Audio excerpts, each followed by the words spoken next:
It is September 23rd, 2024, and we are following breaking news out of Lebanon as Israel is bombing all across the country and into Syria. So far, the death toll is at around 300 people killed, including dozens of children, and over 1,000 people injured. Now, that death toll is expected to increase as Israel is bombing heavily populated civilian areas. And this is what needs to be noted here, right? In the exact same way that we saw the terror attacks that Israel carried out last week, that they primarily targeted civilians. They targeted homes and hospitals and schools and civilians at the busiest time of the day. Now you have Israel once again targeting all across Lebanon, hitting these civilian areas and leading us to a further escalation that could mean the beginning of an all-out war between Israel and Hezbollah, because Israel is pushing it to this point. We got into all of the latest earlier with a special guest who is on the ground in Beirut. So let's take a listen to that conversation now. Joining me now to discuss is Laith Marouf, a Palestinian-Syrian journalist and political commentator who joins us from Beirut. Laith, thanks so much for taking the time to join me. Good to be with you, Rachel. Now, I'm glad that I get a chance to talk to you. I know that tensions are extremely high right there. According to the latest reports that I've read, they said that Israeli bombings all across Lebanon today have killed at least 274 people, including dozens of children, and injured over 1,000 people. Now, the death toll is expected to rise as these are heavily populated civilian areas that Israel is targeting. Will you take us through the latest there? Yes, the numbers right now are raised to over 300 martyred and over 1,000 injured. The attacks are very wide. There's a big concentration of the Israeli bombardment on the south of Lebanon up to the suburbs of Sur, the main tourist beach area in the south of Lebanon, and in the Beqa Valley. And just over an hour ago, there was an attack on the Dahi, the southern suburb of Beirut, on a building with three missiles. The rescue teams are right now pulling out the injured and the martyred. There's at least now 3 injuries reported from that attack. The majority of the attacks were targeted towards civilian infrastructure and homes. In fact, after the Zionists sent this wave of messages to people's homes to evacuate in the south of Lebanon to hospitals or schools, when people were leaving, they were being hit as they arrive at hospitals and schools. And there's at least 2 paramedics that were martyred in an Israeli attack on an ambulance, and at least 13 rescue workers, firefighters, and medics that also have been injured since the morning. So these are all preliminary numbers to the crimes that Israel is committing. In retaliation, Hezbollah has been conducting the biggest wave of missile attacks it has done since 2006. All of its targeting is towards Israeli military bases, Israeli airfields, and Israeli military equipment, industrial complexes. So Hezbollah has hit already the Rafael Corporation military industrial complex just north of Haifa at least 2 times since the morning, and has hit the Ramat David, the largest Israeli Air Force base in the north of Palestine, one of 3 major Israeli air bases outside Haifa. This one, they hit it at least twice again since the morning.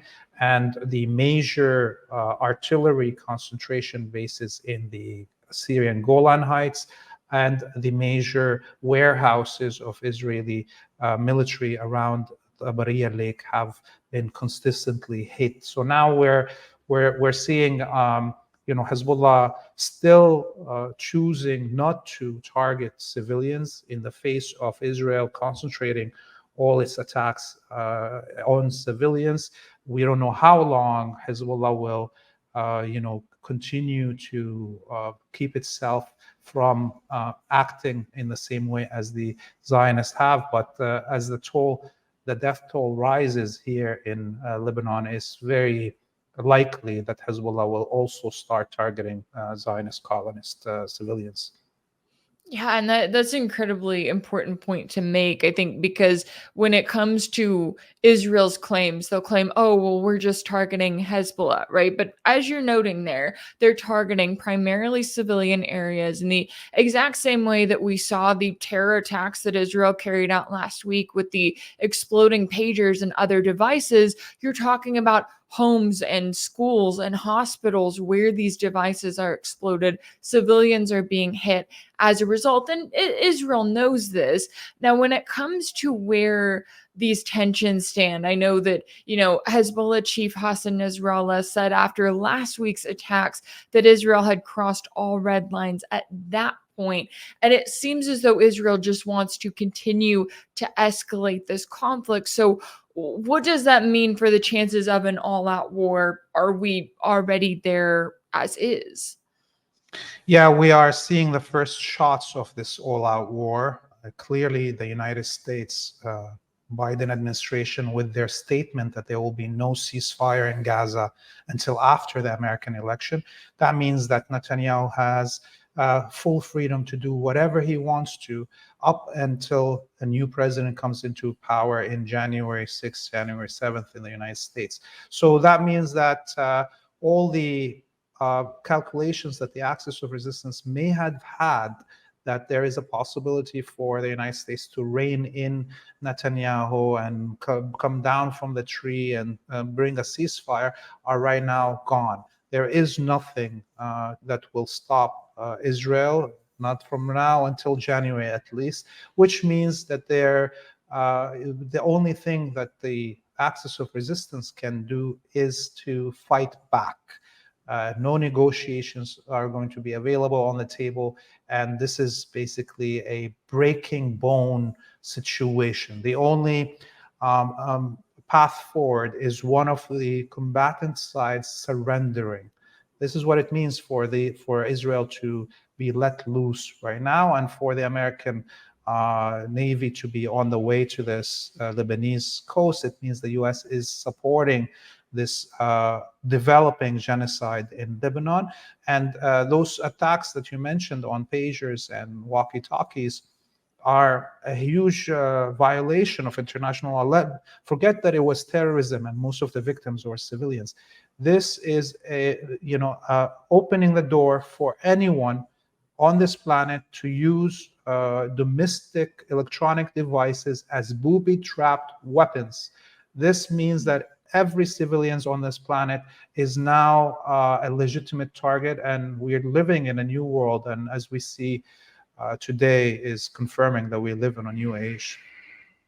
Oh, absolutely. And I hope that everyone that heard this news, that they looked at their phone a different way, right? They look at it and go, could this be the thing that kills me? Because the United States on its end, it's not like it's condemning Israel for any of this, right? It's just kind of shrugging its shoulders and going, oh, well, we'll investigate, or acting as if Israel is justified in some way. Now, I'm also curious too when it comes to the atmosphere in Beirut, because obviously when it comes to the terror attacks that Israel carried out last week, when it comes to the bombings this week, the goal seems to be, or maybe one of the goals is to get the civilian population to turn against Hezbollah, right? To get them to say, oh, we, disown Hezbollah in some way.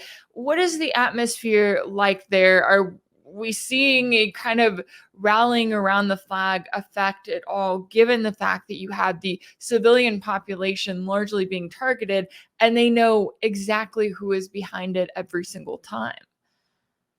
Two things that could make us understand what is the public mood right now. One of them is after the cyber terrorist attack, there was thousands of people that rushed to the hospital offering to donate their eyes. Okay, because the vast majority of injuries that happened on those terrorist attacks were injuries to the eyes and people losing their sight. And of course, there is no way you can donate an eye, but this tells you how much there is solidarity in the Lebanese population and how much they are behind the resistance. people were offering their eye to members of Hezbollah and the public that had lost their sight. That is something unheard of anywhere on this planet. Okay, can you imagine Americans offering their kidneys or their eyes after September 11? That didn't happen in the US, right? So this is a clear indication. There was also demonstrations already in Sur and Saida in the south of Lebanon today. People out in the streets screaming, Gaza, this is our sacrifice to you, and we will sacrifice everything else. So the people are fed up with the genocidal regime in the Zionist colony, and they're fed up with the West. And it's been 100 years here of nonstop war to maintain this fascist colony on the land of Palestine, and we're done with that. And so I think if the main objective of the Zionists was to terrorize the Lebanese population with that cyber terrorist attack and today's deliberate attacks on civilian homes, they are failing. And I tell you, tomorrow there will be an arrival of a joint Qatari-Turkish negotiating team, followed by a French EU team. So what does this mean? That means that the West is supporting this attack on Lebanon, these genocidal terrorist attacks, and they are coming tomorrow to negotiate in hopes that these genocidal attacks would have somehow strengthened Israel's position in these negotiations.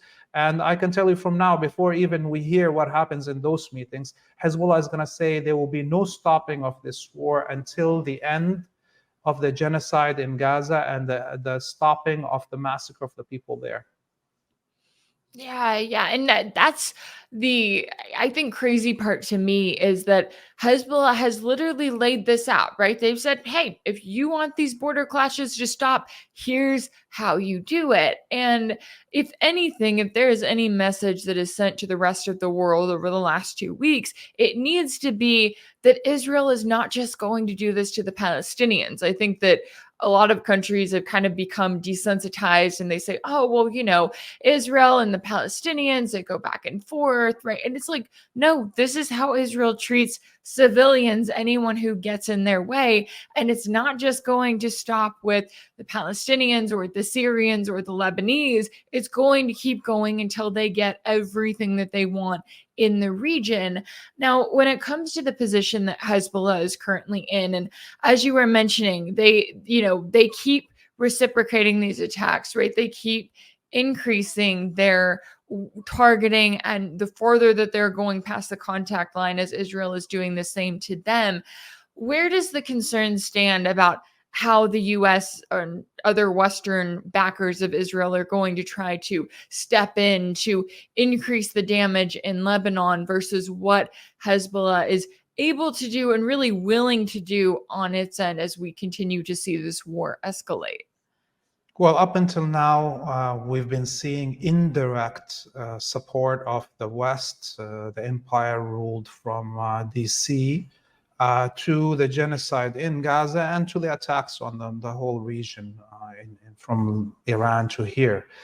But in the situation where there is a full-out war between Lebanon and the Zionist colony, which we are right now rolling into, there will come a point where the West has to defend this colony directly because it cannot withstand a fight with Hezbollah and or some parts of the other axis of resistance that will join Hezbollah in such a fight. So, and I think everybody here, just like Sayyid Hassan Nasrallah said in his speech last time when, to the Israelis, he said, if you want to invade Lebanon, please do so. We are hoping for it because up until now, Israeli soldiers are hiding in bunkers under their bases, and Hezbollah is having to spend a lot of intelligence to catch any Israeli soldier that moves out before they hit him. But if Israeli soldiers come onto the territory of Lebanon, they'll be easy targets, and definitely Hezbollah will take them out. And this is the same thing for the West. The West is hiding behind the Zionist colony for a year now, conducting this genocide.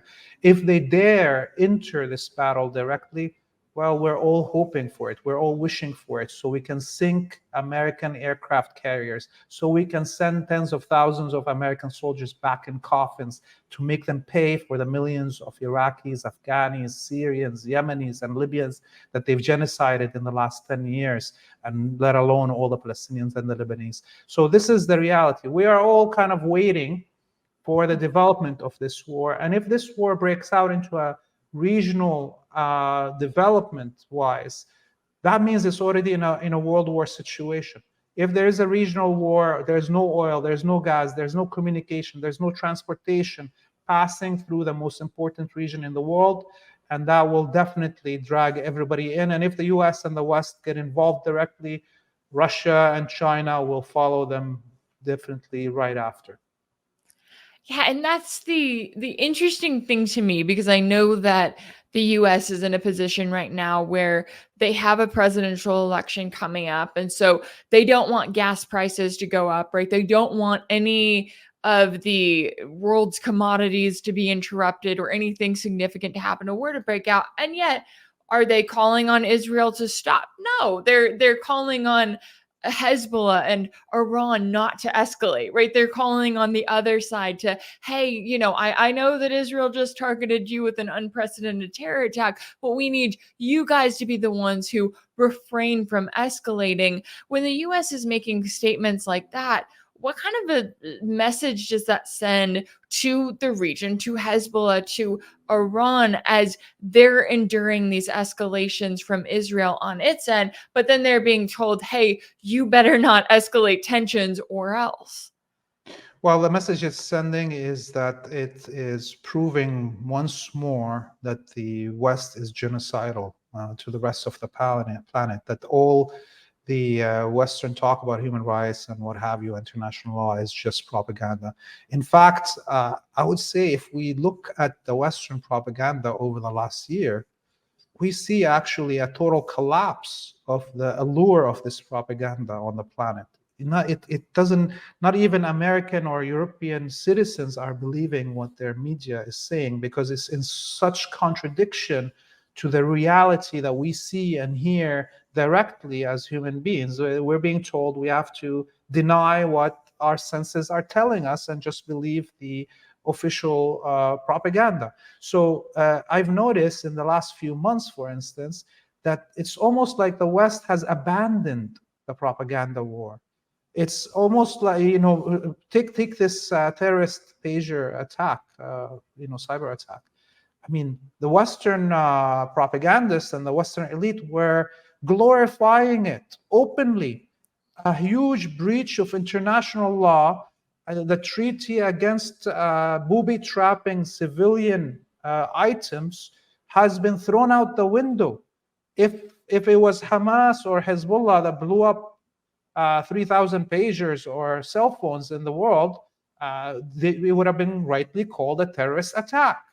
We have now the Western elite and the Western media abandoning even this idea of propaganda to convince the rest of the world. And they're only speaking to the vile core of hateful people within their society. They're speaking to them directly as cheerleaders. Look, hey, we killed so many Hezbollah. Look at the James Bond attack. It's only now directed to the hardcore supremacist within the West, this propaganda. So that is another indicator of also collapse of Western power to affect minds across the world and affect their own population. Yeah, that's a great point, and I think it's very telling when you see the US in this realm, and they've been able to do this to a certain extent with their propaganda, right? If you go back to this so-called war on terror, it's like they set up this world of good versus evil, and they've established Israel as good, and so therefore any group that it goes up against, any state that it goes up against, they must be evil. And yet the US, with its, international rules-based order of we make the rules and we give the orders, they haven't taken the time to think, well, what if we're the bad guys, right? What if we're the ones who are bringing terror to this region, who are targeting civilians by enabling Israel? Because none of this would be possible without the US and without its involvement on its end. When it comes to where this goes from here, what the Palestinians have endured over the last year, I know that we're coming up to the 1 year mark of this genocidal bombardment and blockade that Israel has enacted. Now you're seeing Lebanon being dragged into this as well. What are your concerns moving forward for just how far this could go, how far the US could, blindly be willing to walk into a World War III situation, to the point where, as you were saying earlier, it could get to that point where it's too late. We've cut off communication and it's just war, even possibly nuclear war at that point. Well, some people may take it as pessimism, but I see it as as the opposite. But we are right now in the midst of the most important war since World War II. This is the battle that the whole West empire ruled from Washington, D.C., has hedged its hegemonic power on. And this colony, the Zionist colony, is the jewel in the crown of imperialism. So, and we are fighting a decolonization war. Decolonization wars are long, usually at least 3 years, if not 6. Look at Vietnam, look at Algeria. And decolonization wars are very costly in human life.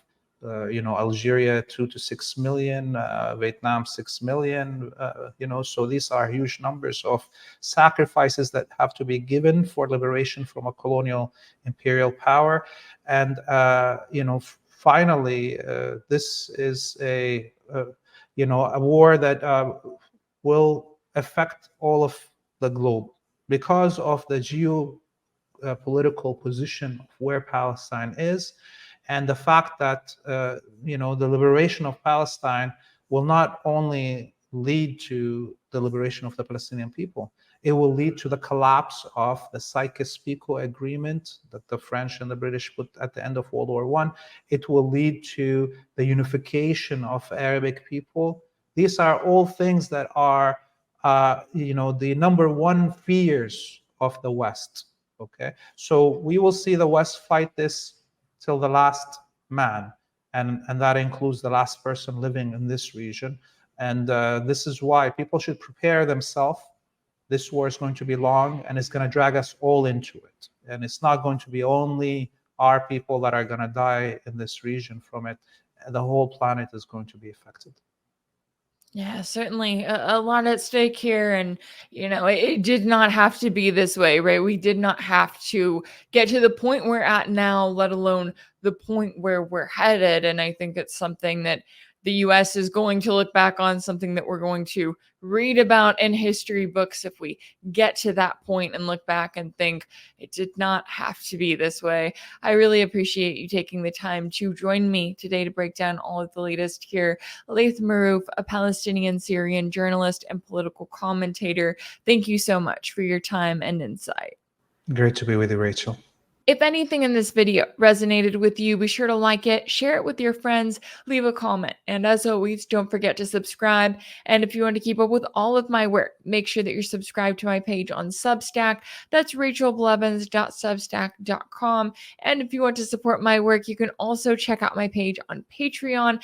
That's patreon.com/rachelblevins. That's where you can sign up as a monthly paid subscriber, join the community there, and you also get access to some new exclusive content that I am working on now.